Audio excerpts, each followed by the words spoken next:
Selamat pagi semuanya. Salam hormat untuk Ibu Dwi Kartika, dosen pengampu mata kuliah komunikasi antar pribadi.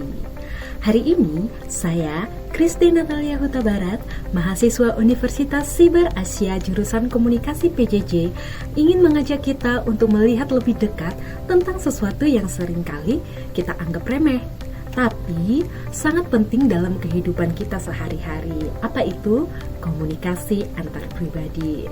Nah, komunikasi adalah dasar dari setiap hubungan yang kita bangun, baik di lingkungan kerja, keluarga, ataupun dengan teman-teman kita. Namun, tahukah Anda bahwa seringkali ada hambatan-hambatan yang menghalangi komunikasi yang efektif? Salah satu hambatan yang sering muncul adalah hambatan komunikasi verbal. Mungkin Anda pernah merasakan saat berbicara dengan seseorang, namun pesan yang ingin kita sampaikan itu tidak diterima dengan baik. Atau mungkin kata-kata yang kita pilih justru menimbulkan kesalahpahaman. Nah, inilah yang menjadi fokus kita hari ini. Hambatan-hambatan dalam komunikasi verbal bisa sangat beragam, dan ini bisa merusak pesan yang sebenarnya ingin kita sampaikan. Dan tentunya dapat mempengaruhi hubungan kita dengan orang lain. Nah, dalam beberapa menit ke depan, kita akan membahas lebih dalam tentang apa saja hambatan-hambatan tersebut dan bagaimana cara mengatasinya. Dengan pemahaman yang lebih baik, kita semua diharapkan bisa meningkatkan kualitas komunikasi kita, baik di kehidupan profesional maupun pribadi. Mari kita mulai. Hambatan komunikasi verbal dalam komunikasi antar pribadi. Topik presentasi kita hari ini, saya akan memaparkan pengertian dari komunikasi antar pribadi, kemudian hambatan komunikasi verbal yang mana ada terdiri dari 4. Yang pertama itu adalah orientasi intensional, kemudian potong kompas, selanjutnya evaluasi statis dan indiskriminasi. Nah, kita akan membahas satu persatu, yang mana terlebih dahulu kita mulai dengan komunikasi antar pribadi.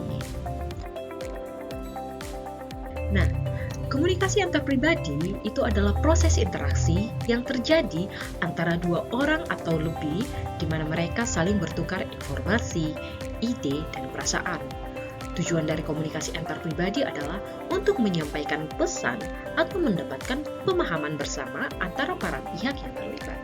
Selain itu, dalam komunikasi antar pribadi, terdapat efek yang muncul dari pesan yang disampaikan serta umpan balik yang diberikan oleh penerima pesan. Nah, contoh sederhananya adalah saat Anda bercerita kepada teman Anda tentang pengalaman liburan. Nah, Anda memberikan informasi mengenai tempat yang Anda kunjungi. Tapi, dalam komunikasi itu juga terselip perasaan senang atau kelelahan yang Anda alami selama liburan. Nah, teman Anda yang mendengarkan dengan antusias memberi umpan balik berupa pertanyaan atau komentar seperti, "Wah, pasti seru ya," atau "Kapan kita kesana bareng?" Nah, ini adalah komunikasi antar pribadi yang melibatkan tidak hanya pertukaran informasi, tapi juga pengaruh emosional dan respon satu sama lain. Intinya, komunikasi antar pribadi tidak hanya soal kata-kata, tetapi juga tentang bagaimana kita merasakan dan merespon pesan yang diterima, yang bisa memperkuat atau bahkan mengubah hubungan kita dengan orang lain. Gitu.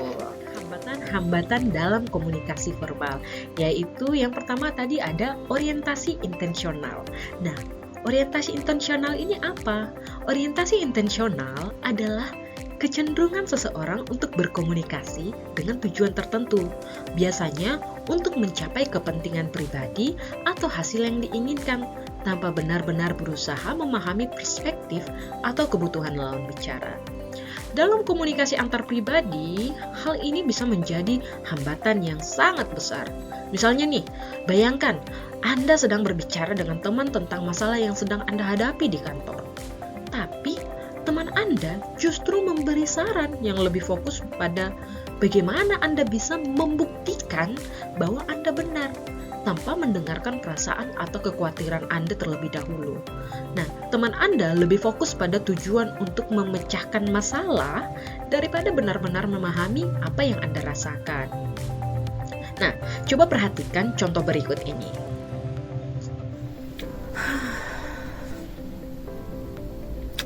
Aku lagi bingung banget deh. Kemarin kan di kantor, aku kena tugas tambahan yang gak jelas lagi nih. Dan bosku kayaknya perhatian gitu sama kerjaanku yang lain. Aku ngerasa capek banget. Oh gitu. Kamu harus bilang sama bos kalau kamu gak sanggup ngerjain semuanya. Kalau enggak, nanti kamu bakalan keteteran terus loh. Iya sih, tapi aku gak tahu gimana caranya ngomong tanpa bikin dia marah. Gini aja, kamu buat daftar tugas-tugas yang udah selesai dan yang belum. Terus kamu tunjukin deh ke bos kalau kamu udah banyak kerjaan, biar dia yang ngerti kalau kamu nggak bisa terima tugas tambahan. Dalam percakapan tadi, teman Anda menunjukkan orientasi intensional. Dia lebih fokus pada tujuannya untuk memberi saran atau solusi praktis kepada Anda, tanpa benar-benar mendalami perasaan atau perspektif Anda. Nah, teman Anda langsung memberi solusi tanpa mencoba memahami lebih dalam tentang perasaan atau kebingungan Anda dalam menghadapi situasi tersebut. Sebaliknya, jika teman Anda lebih berorientasi pada pemahaman daripada solusi, ia mungkin bisa mulai dengan mendengarkan lebih banyak tentang perasaan Anda dan menawarkan dukungan emosional terlebih dahulu. Nah, baru setelah itu, dia baru memberikan saran. Hambatan yang kedua itu adalah potong kompas. Nah, seperti apa yang dimaksud dengan potong kompas ini? Potong kompas adalah kesalahan dalam memilih konteks yang tepat untuk berkomunikasi, yang akhirnya menyebabkan kesalahpahaman. Dalam komunikasi, konteks yang dimaksud adalah kondisi atau situasi yang ada, yang seharusnya mempertimbangkan agar pesan bisa diterima dengan benar. Misalnya nih ya, bayangkan nih, seorang atasan memberi instruksi kepada karyawannya untuk mencapai target yang tinggi, tanpa mempertimbangkan kapasitas dan kemampuan karyawan tersebut. Nah, atasan tersebut mungkin berpikir bahwa karyawan harus bisa memenuhi target tersebut tanpa melihat apakah mereka memiliki cukup waktu, sumber daya, atau pengalaman yang dibutuhkan. Nah, hal ini bisa menyebabkan kesalahpahaman dan karyawan juga mungkin akan merasa tertekan dan tidak mampu memenuhi ekspektasi tersebut. Sementara, atasan mungkin berpikir karyawan tidak bekerja cukup keras. Nah, coba perhatikan contoh berikut. Kita harus capai target penjualan 100 unit bulan ini. Semua tim harus bekerja keras agar bisa mencapai target tersebut. Tapi Bu, bulan lalu kan kita hanya mencapai 40 unit. Itu targetnya terlalu tinggi buat kita. Mengingat kita masih kekurangan staf. Itu bukan alasan. Semua tim harus mencapai target. Nah, pada contoh yang tadi saya tampilkan, atasan tersebut melakukan potong kompas. Karena apa? Karena tidak mempertimbangkan kondisi yang ada. Tanpa memahami konteks, kemampuan tim, atasan memberikan instruksi yang terlalu berat, yang akhirnya menyebabkan ketegangan dan kebingungannya karyawan.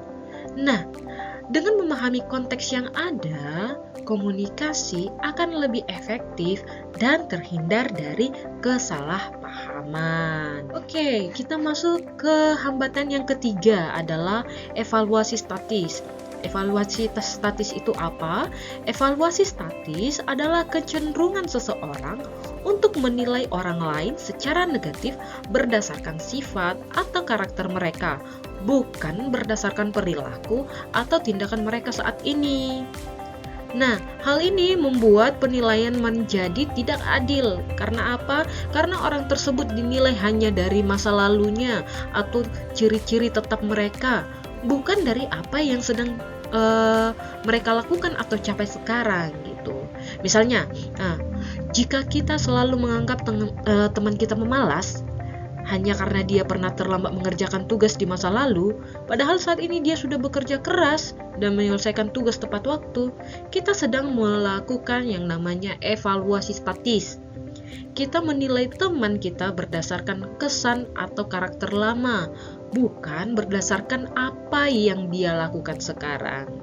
Coba perhatikan contoh yang berikut ini. Aku baru aja lihat Budi kerja lembur loh. Dia kerjain tugasnya dengan cepat. Budi, dulu kan dia sering banget telat dan gak nyelesain tugas. Gak percaya deh dia bisa berubah. Nah, dalam percakapan ini, teman Anda melakukan evaluasi statis terhadap Budi.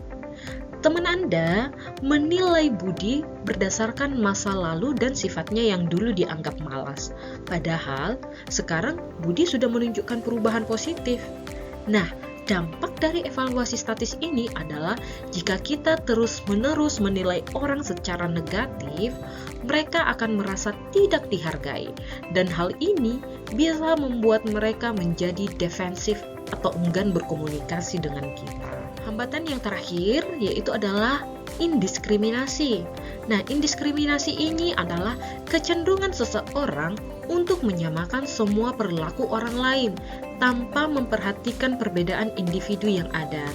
Ini berarti kita menganggap semua orang atau situasi sama tanpa melihat bahwa setiap orang memiliki latar belakang atau pengalaman dan karakter yang berbeda. Hal ini bisa menyebabkan komunikasi menjadi tidak efektif. Karena apa? Karena kita tidak menghargai atau memahami perbedaan yang ada. Jika perbedaan tersebut tidak dihargai, kita bisa gagal dalam menyampaikan pesan yang tepat atau malah menyinggung perasaan orang lain. Misalnya nih, jika kita menganggap semua teman yang pendiam itu tidak tertarik atau tidak peduli saat kita berbicara, padahal mungkin saja mereka yang hanya lebih suka mendengarkan kita atau tidak suka berbicara banyak, kita sedang melakukan yang namanya indiskriminasi.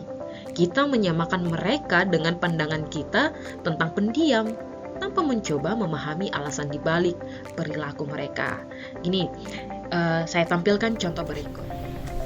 Aku bingung deh, kenapa sih Dika gak pernah ngomong banyak kalau lagi ngumpul?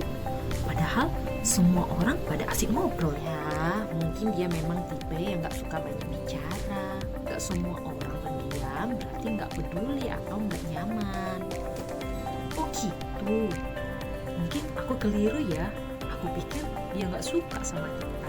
Nah, di sini Anda awalnya menganggap semua orang yang pendiam pasti tidak peduli. Tapi setelah mendengarkan teman Anda mulai sadar bahwa pendiam itu tidak selalu berarti tidak tertarik. Nah, indiskriminasi seperti ini bisa menghambat pemahaman yang lebih baik. Karena apa? Karena kita tidak melihat orang secara individu. Menghargai perbedaan setiap orang dalam berkomunikasi akan membuat interaksi lebih lancar dan saling mengerti. Oke, lalu apa-apa saja nih strategi untuk mengatasi hambatan-hambatan yang tadi? Nah, strategi mengatasi hambatan dalam komunikasi yang pertama adalah meningkatkan empati. Empati adalah kemampuan untuk memahami dan merasakan apa yang dirasakan oleh orang lain. Dengan empati, kita bisa melihat situasi dari perspektif lawan bicara kita yang membantu kita berkomunikasi dengan lebih bijak dan menghindari kesalahpahaman. Misalnya, saat teman Anda sedang bercerita tentang masalah pribadi, daripada langsung memberi solusi, coba dengarkan dengan penuh perhatian dan pahami perasaannya. Nah, ini menunjukkan empati dan akan membuat teman Anda itu merasa lebih dihargai gitu. Kemudian, strategi yang kedua adalah memilih konteks yang tepat. Konteks komunikasi sangat penting. Kita harus memastikan bahwa situasi dan waktu yang kita pilih untuk berkomunikasi sesuai dengan pesan yang ingin disampaikan. Jika konteksnya tidak tepat, pesan yang disampaikan bisa mudah disalahpahami. Contohnya nih, saat Anda ingin memberi kritik kepada rekan kerja, pastikan untuk melakukannya di tempat yang tenang dan pribadi, bukan di depan banyak orang. Hal ini akan membuat komunikasi lebih efektif dan tidak menyinggung perasaan. Oke, strategi yang ketiga apa? Nah, strategi yang ketiga adalah menghindari penilaian negatif. Maksudnya adalah bersikap terbukalah dan tidak menghakimi orang lain. Itu adalah kunci untuk membangun komunikasi yang sehat. Ketika kita terlalu cepat menilai orang atau perilakunya secara negatif, kita bisa membuat mereka merasa tidak dihargai. Contohnya, jika ada seseorang yang membuat kesalahan dalam pekerjaan, hindari berpikir, dia memang selalu seperti itu. Sebaliknya, cobalah untuk memahami alasan dibalik kesalahan tersebut dan beri umpan balik yang konstruktif. Dengan menerapkan 3 strategi ini, kita dapat mengurangi yang namanya hambatan komunikasi dan dapat menciptakan interaksi yang lebih positif, efektif, dan saling menghargai. Sebagai penutup, kita semua tahu bahwa komunikasi antar pribadi adalah kunci untuk membangun hubungan yang sehat dan efektif, baik di tempat kerja maupun dalam kehidupan pribadi. Dengan memahami hambatan-hambatan yang bisa muncul dalam komunikasi verbal dan menerapkan strategi-strategi seperti meningkatkan empati, memilih konteks yang tepat, dan menghindari penilaian negatif tadi, kita dapat mengurangi kesalahpahaman dan menciptakan komunikasi yang lebih baik. Jadi, mari kita mulai lebih memperhatikan cara kita berkomunikasi, bukan hanya untuk menyampaikan pesan, tapi juga benar-benar memahami satu sama lain. Dengan begitu, komunikasi kita akan lebih efektif, hubungan kita akan lebih harmonis, dan tentunya kita akan lebih berhasil dalam segala aspek kehidupan. Nah, untuk menutup, saya ada quotes di akhir sesi ini, yaitu komunikasi antar pribadi yang efektif membutuhkan pemahaman dan upaya untuk mengatasi berbagai hambatan, khususnya dalam aspek komunikasi. Atas perhatiannya, salam komunikasi. Sampai jumpa.